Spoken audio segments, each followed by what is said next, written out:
Hey YEG, this is Austin Knopp here with YEG Nation. Today we're sitting down with, standing up, walking around White Ave Store here with Eli Schrader from Ward 8 and his lovely camper. Look at this thing, it's awesome.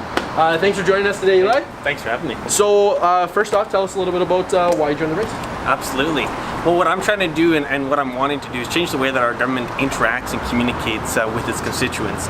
So the whole piece on this campaign, I know it's just based right now out of Ward 8, but the idea is really how do we change and get more and more our citizens, our experts, our stakeholders involved in that decision-making process. And so the main piece of our entire platform is how do we do better engagement, better research, better talking with the constituents. So when we want to do anything with project management, implementation, it's all about how do we input these things into communities so people have that support, that understanding of what's going on, and they have that buy-ins because they really want to make sure that these projects are worthwhile and make sense in those kind of communities. That's awesome. That makes a lot of sense. So with this bus and being on White Ave, you're obviously pretty involved with community. I think that's pretty safe to say. With YEG Nation, we're always trying to get with young people, get them involved with politics, and maybe get people that aren't necessarily already involved in the race to get involved in it. We want to always increase voter turnout.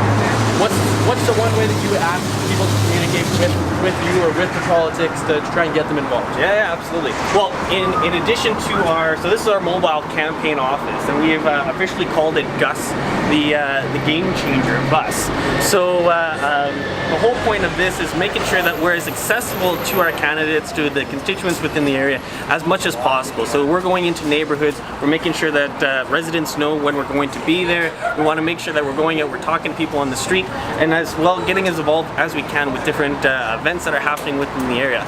Biggest piece around any kind of interaction that we have with any constituent or anyone in the city is that we also put it into an online software, so something very much new for our kind of political spectrum, as well as very much engaging, so that we have not only accountability, transparency in the sense of how we're engaging with citizens, but also that opportunity to gain all that information, which will eventually actually build the very platform on what I'll be representing within the city. That's awesome. Leading into my next question, actually, what kind of campaign issues or your platform here, how does it differ from maybe other people in your work? Yeah. So I kind of relating back to that last piece, the whole campaign, the whole platform is 100% built from constituents. So every kind of interaction that we have goes into this software and it creates our policy points, what we're representing. Right. So every single thing that we do, that's the one major difference, is that this campaign isn't saying that we've heard this, we've seen this. It actually has an absolute data trail on everything that we've done and what we've heard. And people can go online and see, what is it that are some of those major issues. So definitely within this area, some of the things I've already heard that Doris talking with people is that the transportation, LRT is a big thing. How does it complement the areas within the neighborhoods? How does it work with the bike lanes that are now coming in? Other big pieces, the densification. Infill is another major topic within the area. Now, the biggest thing that I've found when talking with constituents is that they're not opposed to these things. They just want to have a dialogue open to it. It's not that they are completely against any of these concepts. It's how do you open up the door of conversation so when you're implementing these things that, once again, they have that buy-in, that say, so that it works in benefit for both parties, not only for everyone that's coming through their neighborhoods, but the individuals that live in those areas themselves. So we had to be at the other side of this bus because, come on, look at that. That's a perfect thing to have on White Ave. If that's not eye-catching, I don't know what is. That's pretty cool.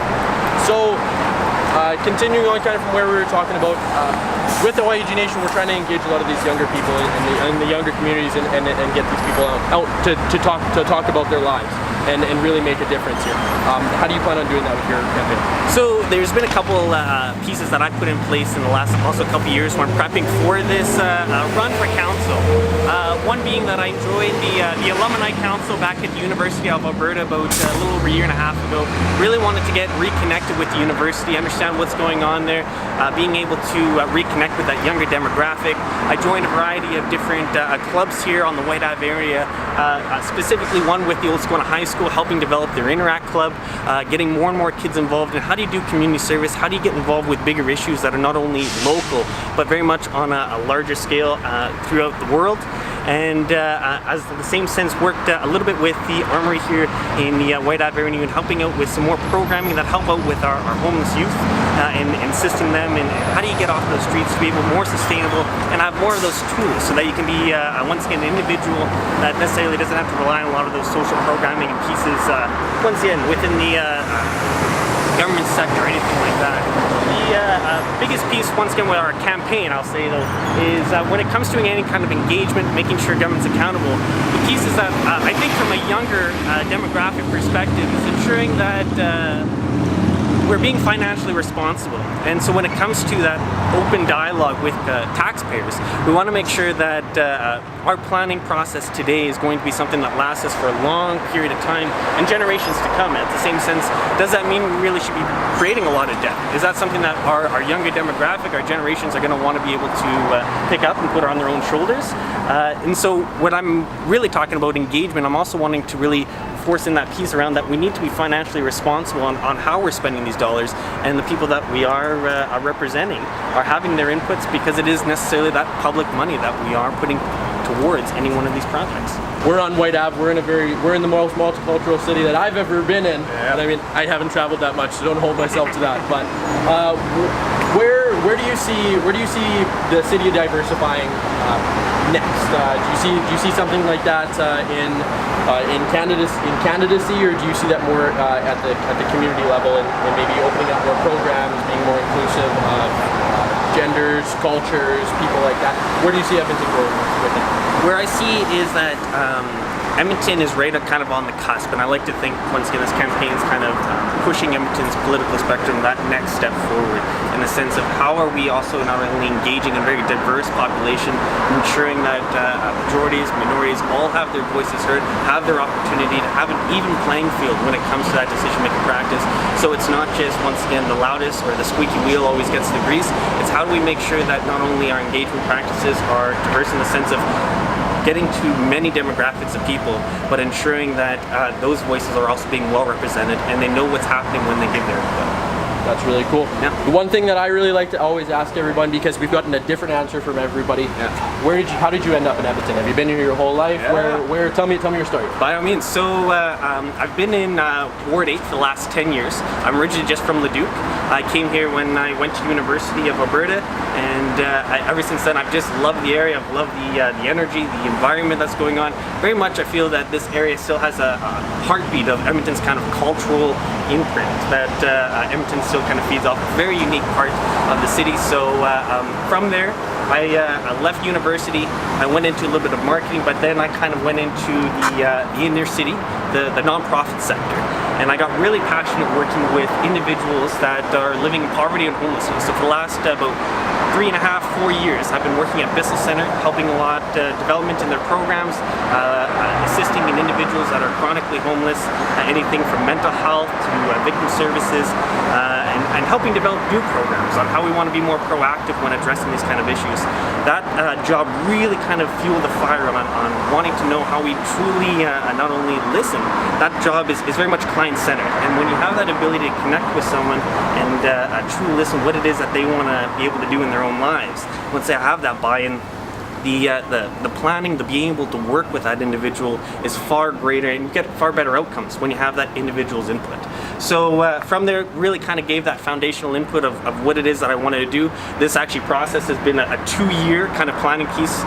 So about 2 years ago, when I really thought, hey, you know what, election's coming up, I think there's a better way that we can do our democratical process. I really started looking into then how do you start being a better facilitator in some of those dialogues. So once again, the whole campaign not being anything around my own personal bias, attitudes. Obviously I have those opinions, but when it comes to city planning, I really don't want to allow those things to get in the way when being open to other inputs.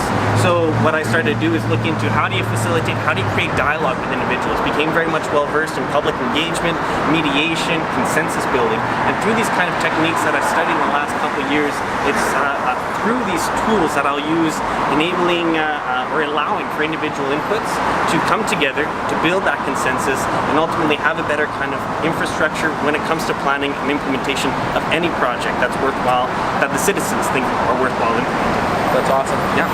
Closing point here. So we've already interviewed one Ward 8 candidate here. We had Kristen go at the Sugar Bowl here. What is one of your favorite places in your ward? What's one thing that always makes you happy about your ward? Oh, that is a great question. Well, doesn't have to be one. You don't have to pick favorites. Oh my goodness, there's so many. So if anyone knows me, my favorite food is Japanese food. And the one spot that I've constantly gone to is Kyoto on 109th Street. Okay. And I definitely love food. And I'm a man who enjoys a good beer after a long day of campaigning or whatever will have you. So definitely White Ave has a few. I don't know if you guys know a couple different bars that are on the area, but by all means, I make sure that after, like I said, that this keeping it, there's so much variety, I guess, in this area that you get to change it up every day. Exactly, that's the thing. So to pick one, as long as I'm outside, I'm able to be connected and surrounded by individuals. And yeah, many of the fantastic individual restaurants that are along here, it's hard to just narrow it down. So yeah. We're part of the young YAG Edmonton community, so I think most of us are pretty well versed with White Ave and the bars and whatnot there. So I would imagine. For sure. Well, thank you very much for joining us today. Again, this is Austin with YAG Nation, sitting with Eli Schrader from Ward 8. This is a call out to all the candidates. We want to get more people down here, have people like Eli telling us stories. We want to hear more about you, and so we can actually do what we're trying to do here. Thanks again for joining us, Eli. Yeah. Thanks again for introducing us to Gus the Bus. No problem. And we'll talk to you next time. Don't forget to vote October 16th, 2017.